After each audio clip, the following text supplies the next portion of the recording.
तो जय हिंद प्यारे बच्चों। वुमेन एम्पावरमेंट की जो स्टोरी थी उसका पहला सेक्शन हमने पढ़ लिया। आज हम दूसरा सेक्शन उसका आगे लेके चल रहे हैं। यहाँ तक कल मैंने आपको करा दिया था इसमें लास्ट स्टोरी। जिन बच्चों ने इससे पहली वाली क्लास नहीं देखी है वो इससे पिछली वाली क्लास देखना, तब आपको ये आगे समझ में आएगी। ठीक है, तो चलो भाई अब यहाँ से स्टार्ट कर लेते हैं हम लोग। तो देखिए हमने लास्ट क्लास में पढ़ा था कि एक मदर कैसी होती है, एक माँ कैसी होती है। फिर आज हम पढ़ रहे हैं जब एक बेटी होती है, छोटी होती है, वो लड़की होती है, उसके साथ क्या क्या चीज़ें होती हैं। देखो, it is an uphill task. देखिए अपहिल टास्क एक इडियम है जिसका मतलब होता है कठिन कार्य। हिंदी में इसे डिफिकल्ट कहते हैं इंग्लिश में, और हिंदी में कह देंगे कठिन कार्य। ये एक बड़ा कठिन काम है। टू लीव, लीव की स्पेलिंग बेटा ये वाली होगी, LEAVE। To leave once home, अपना घर छोड़ना। That has myriad memories. देखिए जब लड़की छोटी होती है, उसकी शादी होती है, अचानक से शादी के बाद अपना घर छोड़ के चला जाना होता है। ये इतना आसान नहीं होता। लड़के घर छोड़ के जाएं, खैर लड़कों के तो चाहते ही हैं हम घर छोड़ के भाग जाएं। पेरेंट्स तड़पा के रखते हैं बेचारों को। ठीक है, लेकिन फिर भी कहना आसान है 2 दिन 4 दिन के लिए, लेकिन पूरी ज़िंदगी अपना घर छोड़ना बहुत मुश्किल है लड़कों से।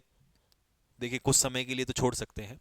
आप कहेंगे सर नौकरी के लिए तो छोड़ते ही हैं, वो एक अलग बात है, फिर भी आते तो है ही ना। लड़की तो पूरी ज़िंदगी के लिए चली जाती है। ठीक है, तो बड़ा कठिन है अपना घर छोड़ के जाना, ये अपहिल टास्क हो जाता है। ठीक है, और वो घर जिसमें मायरेड मेमोरीज, अनगिनत यादें होती हैं। मायरेड मतलब काउंटलेस, अनगिनत यादें होती हैं। बहुत कठिन काम होता है ये। And go to such a place, और ऐसी जगह जाना that she is not conversant with, जिससे वो परिचित नहीं है। नहीं पता उस लड़की को कल उसको जो अपनी माँ को छोड़ के जो जा रही है, कल उसकी दूसरी माँ है, सासू माँ जो है वो कैसी मिलेगी। बहुत सारी लड़कियों को ऐसी महिलाएं मिल जाती हैं सासू माँ के रूप में, जो उनकी पूरी ज़िंदगी बर्बाद कर देती हैं दहेज के लिए, इन सब चीज़ों के लिए। कई बार ऐसा होता है कि सासू माँ अच्छी मिलती है तो ननंद खराब मिल जाती है, कई बार ननंद अच्छी मिल जाए तो फिर देवरानी जेठानी जो होती हैं, ठीक है, वो बड़ी प्रॉब्लम वाली बात हो जाती है। कई बार आस पड़ोस का माहौल, तो बहुत कुछ देखना पड़ता है। अपने घर में तो देखिए बाप बाप ही होता है, ठीक है, सब चीज़ें देख के रखता है। ठीक है, भाई होता है, सारी चीज़ें होती हैं। और फिर ये भी भरोसा नहीं है कि लड़का कैसा मिले, क्या पता अच्छा मिले नहीं मिले, तो बड़ी चीज़ें देखनी पड़ती हैं। ठीक है, तो माइडेड मतलब मल्टीट्यूड, काउंटलेस, मैनी अनगिनत। कन्वर्सेंट मतलब फैमिलियर या एक्विंटेड, परिचित होना। There is no doubt that women have played a significant role, इस बात में कोई शक ही नहीं है कि महिलाओं ने एक महत्वपूर्ण रोल अदा किया है राष्ट्र निर्माण में। But man is still not in favour, FAVOUR, not in favour of giving them deference. Deference मतलब रेस्पेक्ट।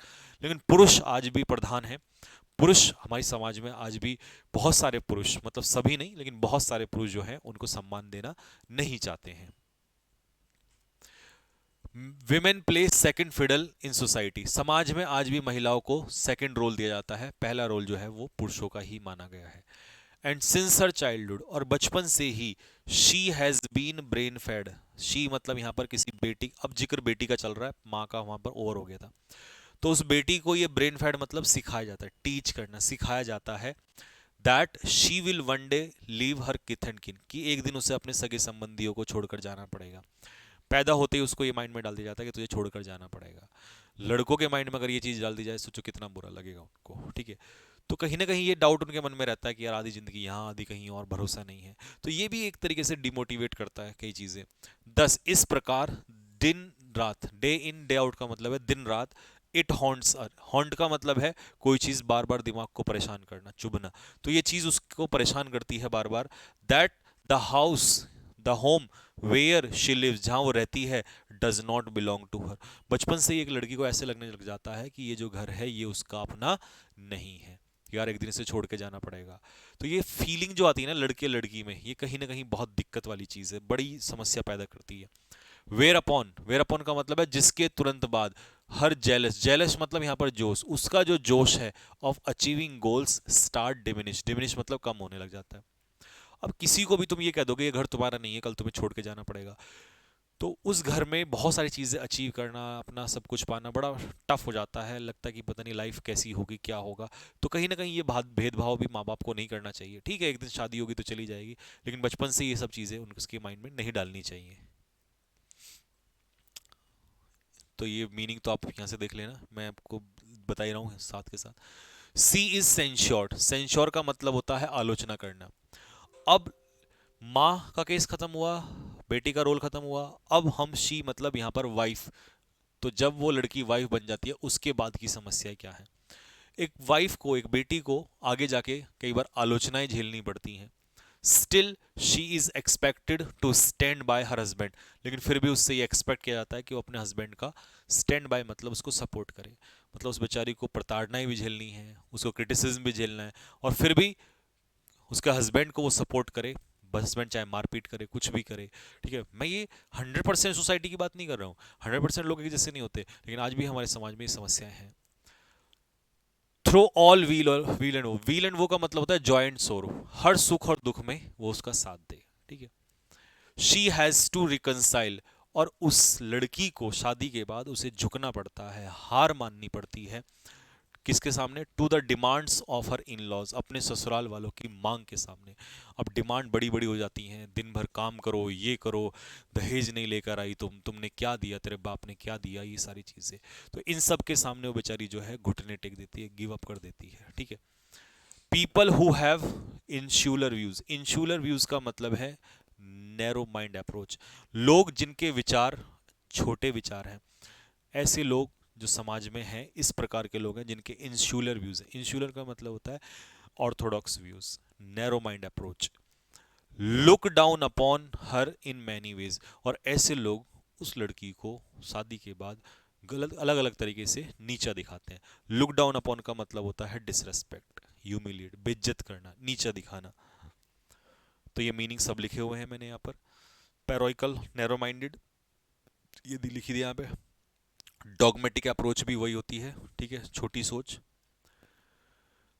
अब दिस अप्रोच, ये जो अप्रोच बनी हुई है हमारी male dominated society, male dominated society का मतलब है जिसमें पुरुष प्रधान माना गया है, टुवर्ड्स वेमेन, महिलाओं के प्रति, इज अ स्टिग्मा, ये एक तरीके से कलंक है। देखिए, अगर ऐसी सोच हम रखते हैं, ठीक है, जो कि है अभी भी, तो ये बहुत बड़ी बात नहीं है, ये बहुत अच्छा नहीं है। एक तरफ तो हम कहते हैं कि 1 मिलियन 2 मिलियन है ना, 3 ट्रिलियन की बात करते हैं, ट्रिलियन इकोनॉमी, लेकिन दूसरी तरफ हमारी सोच इस तरीके की है, तो वो पॉसिबल होना बहुत मुश्किल है। Next, towards women is a stigma, stigma मतलब कलंक ऑन ह्यूमैनिटी, ऐसी सोच रखना ये मानव जाति के ऊपर एक तरीके से कलंक है। स्टिग्मा मतलब कलंक, डिसरेस्पेक्ट। इट इज इनकॉम्प्रिहेंसिबल, अब कॉम्प्रिहेंसिबल होता है जो समझ में आता है, और इनकॉम्प्रिहेंसिबल होता है जो समझ से बाहर है, ठीक है। तो राइटर कह रहा है कि मेरी समझ में ये नहीं आता why lakhs and crores are paid to groom's father, groom मतलब दूल्हा, ब्राइड मतलब दुल्हन, कि दूल्हे के पिता को लाखों करोड़ों रुपए क्यों दिए जाते हैं। आप कहेंगे सर अब तो नहीं दिए जाते, तो देखिए शायद हो सकता है आप 40% की बात कर रहे हो, 50 की कर रहे हो, 60 की कर रहे हो, 40 तो आज भी है। आपको, आप जाइए, आपको बहुत सारे इलाके ऐसे मिलेंगे, बहुत सारी जगह ऐसी, और आप कई बार ना, लोग ऐसा कहते हैं कि सर ये तो अनपढ़ लोग हैं। मेरे भाई, कई बार पढ़े लिखे भी जो हैं, मतलब 50-50% cases, I have seen people, बहुत पढ़े लिखे लोग हैं, आईएएस ऑफिसर हैं, इनकम टैक्स ऑफिसर हैं, और वो लोग दहेज के लिए अपनी वाइफ को जला देते हैं। तो आप इसमें पढ़े लिखे और अनपढ़ का कोई वो मोल, मतलब आप कंपैरिजन नहीं कर सकते। नीच तो पढ़ा लिखा भी हो सकता है और अनपढ़ भी हो सकता है, तो आप ऐसा नहीं कह सकते कभी भी। तो लोग, all five fingers are not equal, अच्छे झोंपड़ी में भी होते हैं और अच्छे महलों में भी होते हैं, और बुरे कहीं भी हो सकते हैं, ठीक है। तो राइटर क्या कह रहा है, अब राइटर तुम्हें पता ही है, मैंने लिखी है स्टोरी, तो what I have said about this, about जो मैंने देखा है लोगों को, मतलब ऐसा नहीं है कि ये चीज़ मैंने, कोई मेरी शादी हो गई है तो मैं इसलिए बोल रहा हूँ, नहीं। ये चीज़ क्या है कि हमने सोसाइटी में देखा है, ठीक है, जब आप लाखों लोगों से मिलते हो तो आपको दिख जाता है कि यार क्या हो रहा है, आपने सुना उसकी वहाँ ऐसा हुआ, आपने सुना वहाँ ऐसा हुआ, आपने अखबार में पढ़ा, ठीक है। तो जब आप चीज़ों को पढ़ते हो, आप न्यूज़ देखते हो, आप चैनल्स को देखते हो, आप एनालिसिस वाले चैनल देखते हो, टिकटॉकर वाले चैनल नहीं देखते, तो आपको तब समझ में आता है। अब द हिंदू न्यूज़पेपर पढ़ते हो तो आप देखते हो कैसे कैसे केसेस आते हैं, तब पता चलता है आपको। तो it is incomprehensible to me, ये मेरी समझ से बाहर है, why lakhs and crore are paid to groom father, दूल्हे के पिता को लाखों करोड़ों रुपए क्यों दिए जाते हैं।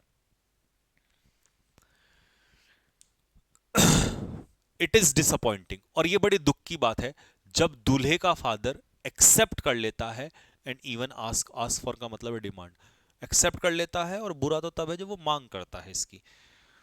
और मांग किस लिए करते हैं कि हम लड़के के पिता हैं। शायद ऐसा हो सकता है कि आपकी भी कोई बेटी हो सकती है, कल को दूसरा केस उल्टा भी हो सकता है, कोई आपके लिए आपसे भी मांग सकता है। और चलो आप दे दें, जरूरी नहीं है हर बाप इसके लायक हो। तो क्या उसकी बेटी एक अच्छी शादी के लायक, मतलब शादी नहीं कर सकती? तो ये जो हमारे समाज में जब हम ये कहते हैं ना कि हम लायक हैं, हम तो देंगे, तो देखिए कई बार ऐसा होता है कि प्रेशर ऐसा हो जाता है कि फिर जब एक सोसाइटी में एक बंदा देता है तो दूसरा भी तैयार हो जाता है। और उसे दहेज के रूप में देना ये अलग बात है, वो कहीं ना कहीं थोड़ा सा गलत है। ठीक है। She is captain well. अब शादी के बाद और क्या क्या समस्या है, उसको नकाब में रखा जाता है, गांव में चले जाओ घूंघट में रखा जाता है आज भी। देखिए, पर्दा होना, शर्म होना एक अलग चीज है, लेकिन जबरदस्ती किसी को बंदिश में रखना ये गलत है। तो आज भी महिलाओं को पर्दे में रखा जाता है, घर से बाहर नहीं निकला, शादी हो गई है अब कहाँ जाएगी? अरे क्यों, शादी के बाद, शादी के बाद दुनिया काम नहीं करती है, लड़कियां काम नहीं करती हैं। तो लड़का शादी के बाद कर सकता है तो लड़कियों की समस्या क्या है, वो भी कर सकती है। तो उसको नकाब में रखा जाता है। She has to go through tribulation. और एक लड़की को मुसीबत से गुजरना पड़ता है। She has to go through tribulation. Tribulation का मतलब है प्रॉब्लम्स, समस्याओं से गुजरना पड़ता है इन लाइफ, जिंदगी में, at every phase, her phase में। फेज मैंने आपको बताया, वेदर एज अ मदर, चाहे माँ बन के, एज अ डॉटर, बेटी बन के, और चाहे एज अ वाइफ, हर जगह प्रॉब्लम उसको झेलनी पड़ती है। इट इज द वुमेन, ये एक महिला ही होती है, who has to face unpleasant remarks. Unsavoury का मतलब है आलोचनात्मक, unpleasant remarks of society without any fault, बिना गलती के, जिसको समाज की तरफ से बहुत सारे उल्टे सीधे वचन जो हैं, वर्ड्स जो हैं, झेलने पड़ते हैं। ठीक है। वेल मतलब पर्दा, कवर, यशमैक, नकाब जिसे आप कहते हैं, घूंघट। मीनिंग मैंने सारे लिखे हुए यहाँ पे। समटाइम्स, और कभी कभी तो हस्बैंड चेस्टाइज मतलब पनिश करता है। किसको करता है? हर मतलब अपनी वाइफ को, विदाउट नोइंग द सच्चाई, वेरिटी मतलब ट्रुथ। कई बार पता लगा सास बहू में झगड़ा हो गया, ठीक है। अब हस्बैंड, जैसे कई बार सपोज करो, एक क्वेश्चन आप किसी लड़के से पूछें कि आपकी मदर और आपकी वाइफ में झगड़ा हो गया, आप किसको पनिश करोगे? अब सपोज करो कोई ये कहता है मैं मदर को पनिश करूंगा, कोई कहता है, क्योंकि कहता है ना माँ माँ, कोई कहता है मैं वाइफ को करूंगा, भाई वो वाइफ है। देखिए दोनों ही जवाब गलत है, आप किसी की तरफ नहीं जाएंगे, दोनों आपके लिए इंपॉर्टेंट। एक वो जो आप बचपन से आपको यहाँ तक लेकर आई, और एक वो जो यहाँ से आपको मौत तक लेके जाएगी साथ। तो दोनों केस आपके लिए इंपॉर्टेंट है। अब ऐसे में करना क्या है? ऐसे में करना ये होता है कि आपको देखना है कि सही और गलत क्या है। सही गलत मतलब हुआ क्या है, बिना जाने, विदाउट नोइंग द वेरिटी, बिना सच जाने ही हम कुछ भी कर देते हैं, लेकिन ऐसा नहीं है। कई बार भावनाओं में बह के कोई डिसीजन ले लेते हैं, वो भी गलत है, क्योंकि दोनों ही अपने हैं आपके, कोई पराया नहीं है इसमें। ठीक है।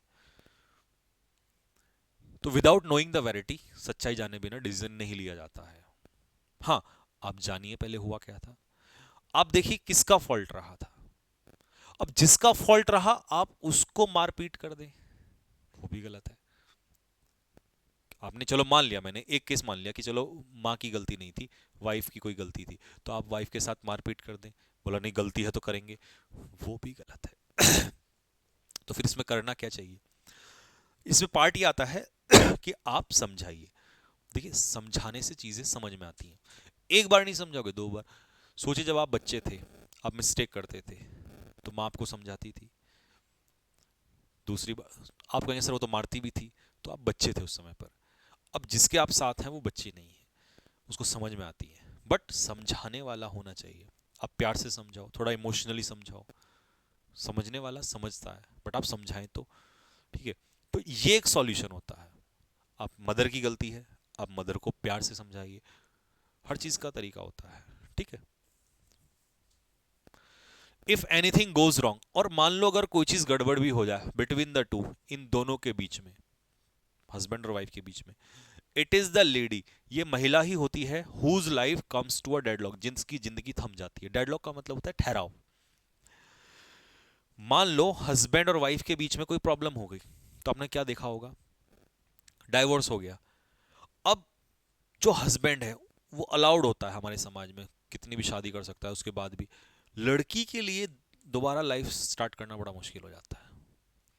तो अगर कोई झगड़ा, झगड़ा इज नॉट अ सॉल्यूशन, बात समझ में आई? ये कोई समाधान नहीं है किसी भी प्रॉब्लम का। तो इसीलिए हमारी सोसाइटी आज भी अगर देखा जाए तो बाइस्ड है। हमारी सोसाइटी में आज भी लड़की को दोबारा शादी करना बड़ा मुश्किल है, या आगे बढ़ना रिलेशनशिप, मतलब उसके बाद भी लड़का कर सकता है। तो ये वर्ड्स देखो, मीनिंग मैंने सारे लिखे हुए हैं। अ गर्ल ऑलवेज एनकाउंटर्स, और एक लड़की हमेशा एनकाउंटर करती है, मतलब फेस करती है, सामना करती है, ऑल एडवर्सिटीज मतलब सभी मुसीबतों का सामना करती है, विद फॉर्टिट्यूड, फॉर्टिट्यूड का मतलब है करेज, साहस के साथ वो सामना करती है, अपने फादर लाइफ टू मतलब भी, मतलब हस्बैंड की लाइफ में तो करती है, फादर की लाइफ में जब होती है वो शादी से पहले, वहां भी सारी चीजों का सामना करती है। But it is an irony, लेकिन ये बड़े दुख की बात है, that the birth of a son, कि बेटे का जो जन्म है, ब्रिंग्स विंडफॉल, विंडफॉल का मतलब होता है सडन गेन, एक लॉटरी लगा देता है माँ बाप के लिए, फॉर द फैमिली, कि बेटा अगर पैदा हुआ तो it is like a windfall for the family, कि फैमिली के लिए एकदम से पता नहीं क्या मिल गया हो, जैसे खुश हो जाते हैं घर वाले कि भाई बेटा हुआ है। और यहां तक कि फादर फील्स यूफोरिक, यूफोरिक का मतलब होता है एक्सट्रीम हैप्पीनेस, एक होता है हैप्पी खुश, एक होता है परम, है ना, परम सुख, अत्यंत खुशी, एक्सट्रीम हैप्पीनेस। तो father feels euphoric when a son is born, जब एक बेटा पैदा होता है, बट गेट्स रेवेज्ड, लेकिन वही पिता ऐसा लगता है कि जैसे बर्बाद हो गया हो, if a girl is born, अगर एक बेटी पैदा हुई है। मैं फिर कह रहा हूं, हो सकता है कि आप कहें सर नहीं ऐसा तो नहीं, हमारी फैमिली में तो ऐसा नहीं है, स्टिल आज भी बहुत सारी फैमिलीज में ऐसा है। ठीक है, आई फील वेरी डिसअपॉइंटेड, और मुझे बड़ा निराशा होती है, राइटर कह रहा है कि मुझे बड़ा निराशा होती है, एंड गेट्स एग्जेस्परेटेड, और मैं इरिटेट हो जाता हूँ, एग्जेस्परेट मतलब इरिटेट हो जाता हूँ, लिसनिंग टू देम, जब माँ बाप ये कहते हैं, saying a male child is indispensable, कि हम खुश इसलिए होते हैं कि बेटा पैदा होना जरूरी है, आवश्यक है, क्यों? To run the pedigree, pedigree होता है वंश, कि वंश चलाएगा कौन, अगर बेटा नहीं होगा तो वंश कौन चलाएगा हमारा? तो मेरा क्वेश्चन खड़ा ये होता है, वैसे तो देखिए आजकल लोगों की मेंटेलिटी चेंज हो गई है, जो लड़की है, जो उससे बेबी पैदा होगा, वो भी तो आप ही का वंश है। हाँ, आप नहीं माने ये बात अलग है, आप ना माने कि नहीं ऐसा नहीं है, वो तो किसी और का है, लेकिन ऐसा नहीं है। तो आज लोगों की ऐसी मेंटेलिटी चेंज हो रही है धीरे धीरे, बट अभी भी हमारे सोसाइटी में ऐसे लोग हैं।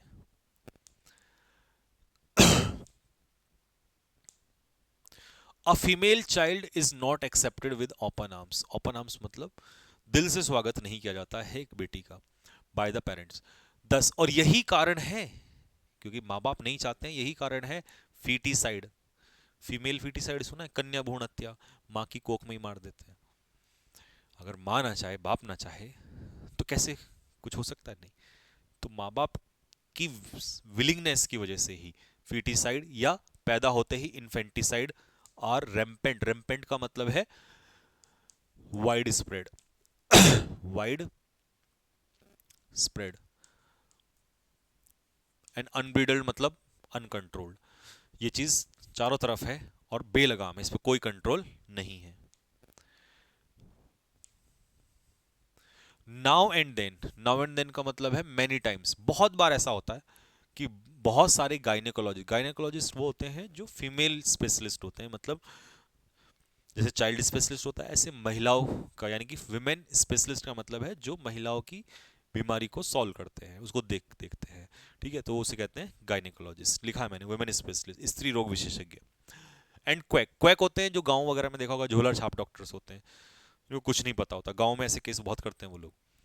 Come under a cloud, under a cloud का मतलब होता है टू कम इन डाउट, वो लोग डाउट में आते हैं, उन पे नजर रखी जाती है, पकड़े भी जाते हैं। For running a sex determination centre, एक तरीके से वो क्या चला रहे होते हैं, लिंग निर्धारण केंद्र, डॉक्टरी नहीं कर रहे होते हैं, वो यही काम कर रहे होते हैं। बट लेकिन नथिंग कंक्रीट, कंक्रीट मतलब सॉलिड, लेकिन उनके खिलाफ कोई ठोस सबूत हासिल नहीं होता है, nothing concrete, nothing solid is achieved, उनके खिलाफ कोई ठोस सबूत हासिल नहीं होता है। नेक्स्ट, इन इंडियन फैमिलीज, भारतीय फैमिलीज के बारे में क्या बताया है? अ सन इज पैम्पर्ड, एक बेटे को लाड प्यार किया जाता है। वाइल शी मतलब a daughter is denied leeway, एक बेटी को आजादी देने से मना कर दिया जाता है। We pray for his longevity, हम उसकी लंबी आयु की कामना करते हैं, लॉन्गेविटी मतलब long life, but want to strangulate her, sorry sorry, strangulate का मतलब है किल, किसी को मारना, लेकिन कैसे मारना? गला घोट के मारना, इसे कहते हैं स्ट्रेंगुलेट करना, ठीक है। तो एक बेटे की लंबी आयु की कामना करते हैं और बेटी को गला घोट के मार देना चाहते हैं। नेक्स्ट, वी एक्सटोल, एक्सटोल का मतलब है प्रशंसा करना, हम तारीफ करते हैं। हिज ट्रिफल्स मतलब बेटे की छोटी छोटी चीजों की, ट्रिफल होता है छोटी छोटी चीजें, अनइंपॉर्टेंट थिंग्स। बट बिलिटिल का मतलब होता है अंडर एस्टिमेट करना हर अचीवमेंट्स, लेकिन हम उसकी अचीवमेंट्स को क्या कर देते हैं? नजरअंदाज कर देते हैं, अंडर एस्टिमेट कर देते हैं। जबकि बेटा 33% भी ले आए तो पिताजी को लगता है बहुत है, बेटी 98% भी ले आए तो कहते हैं कि क्या ही करेगी वो आगे बढ़ के। वी कंडन, कंडन का मतलब है फॉरगिव, हम माफ कर देते हैं उसके पापों को। बट कैस्टिगेट, लेकिन हम पनिश करते हैं, कैस्टिगेट का मतलब है पनिश। बट कैस्टिगेट हर पिकाडिलो, पिकाडिलो का मतलब होता है माइनर फॉल्ट, बहुत छोटी सी गलती, बेटी की छोटी सी गलती के लिए भी हम उसको पनिश करते हैं। अब ये तो पेरेंट्स के बारे में हो गया, सोसाइटी में और क्या क्या है? We need a graceful wife, एक सुंदर सी पत्नी सभी को चाहिए। लाइक एन एक्सक्यूजिट पेंटिंग, जैसे एक सुंदर सी पेंटिंग हम घर में रखते हैं ऐसे ही। So as to adore her, ताकि हम उसे प्यार कर सकें। फॉर कीप्स मतलब for ever. But we never want to have a daughter afraid of being humiliated, लेकिन बेटी रखना कोई पसंद नहीं करता, ताकि कल आने वाले समय में वो कहीं ऐसा ना हो हमें बेइज्जती करा दे, हमारी अपमानित करा दे। देखिए, जब बेटियां पैदा नहीं होंगी तो वाइफ कहां से होंगी? और यही कारण है, आप देखिए states like Haryana, Bihar, sex ratio बहुत कम है, घटता जा रहा है। पढ़े लिखे होते जा रहे हैं लेकिन सेक्स रेशो घटता जा रहा है। That is the only reason. But at the same time we forget, लेकिन उसी समय हम ये भूल जाते हैं दैट कि इट इज द डॉटर्स, कि ये बेटियां ही होती हैं, like PV Sindhu, that makes our nation feel proud, जो हमारे राष्ट्र को गौरवान्वित महसूस कराती हैं। When our loved ones fail, जब हमारे बेटे जो है फेल हो जाते हैं। वी फॉरगेट, हम भूल जाते हैं that it is the daughters, ये बेटियां ही होती हैं, दैट लुक आफ्टर मतलब देखभाल करती हैं एक फैमिली की। व्हेन अ पर्सन, जब एक बेटा जो है लेज डाउन, सेक्रीफाइस करता है अपनी लाइफ को राष्ट्र के लिए। एक बेटे के कितने लड़के ऐसे हैं जो देश के लिए शहीद हो जाते हैं, उसके बाद फैमिली को बेटियां ही तो संभालती हैं। क्यूडॉस, क्यूडॉस का मतलब होता है heads off, heads off to the daughter like PV Sindhu, ऐसी बेटियों को सम्मान है। Who brought the house down, जिन्होंने, ब्रिंग द हाउस डाउन का मतलब होता है नाम रोशन करना, ये एक ईडियम है, जिन्होंने नाम रोशन किया भारत का। वाइल्ड द स्टालवर्ड्स मतलब हट्टे खट्टे लोग जो हैं, जबकि ये एक्चुअल में मैं आपको बताऊं, कुछ पार्ट इसका मैंने 2017 में लिखा था, क्योंकि 2016 में रियो ओलंपिक्स हुआ था ब्राजील में, और रियो ओलंपिक्स में एक भी गोल्ड मेडल नहीं आया था, वहां पर केवल पीवी सिंधु ने जीता था, और एक और था, दो मेडल थे शायद सिर्फ, एक गोल्ड, गोल्ड के बाद सिल्वर, एक सिल्वर था शायद और एक ब्रॉन्ज था, ब्रॉन्ज का मेरे को याद नहीं आ रहा, वो भी लड़की नहीं जीता था किसी, शायद आई थिंक साक्षी मलिक थी वो। दो लड़कियां थी, 2016 ओलंपिक्स की बात है, और जितने भी लड़के थे सब फेल हो गए वहां पर। तो उस समय मैंने ये स्टोरी लिखी थी, कुछ पार्ट इसका, कुछ दोबारा से फिर से इसको पूरा कंप्लीट किया है इसमें। वाइल द, एक सेकंड,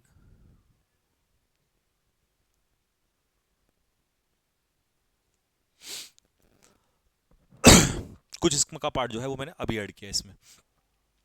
वाइल द स्टालवर्ड्स, स्टालवर्ड मतलब हट्टे खट्टे जो नौजवान है, वर वैंक्विश मतलब defeated out and out, out and out का मतलब है कंप्लीटली, जबकि जो लड़के थे वो पूर्ण रूप से हार चुके थे, ठीक है, तब हमारी इज्जत बेटियों ने बचाई थी। 10 आई कैन से, तो इसलिए मैं कह सकता हूं the hands that rock the cradle, ये लाइन जो है कैसी लगी बताना मुझे लास्ट में, बहुत सोच समझ के लिखी है। The hands that rock the cradle can also rule the world. इस लाइन का मतलब है कि जो हाथ, क्रेडल का मतलब होता है पालना, जो हाथ पालने को झुला सकते हैं वो संसार को भी चला सकते हैं। मतलब जिसने तुम्हें जन्म दिया है वो संसार को भी चला सकती है। That's all about. ये थी स्टोरी। होपफुली वर्ड तो आपने देख ही लिए होंगे। अच्छा हाँ, last sorry, the need of the hour. और अब सॉल्यूशन भी दिया जा रहा है कि, तो फिर लोग कहते हैं कि क्या है समाधान इसका।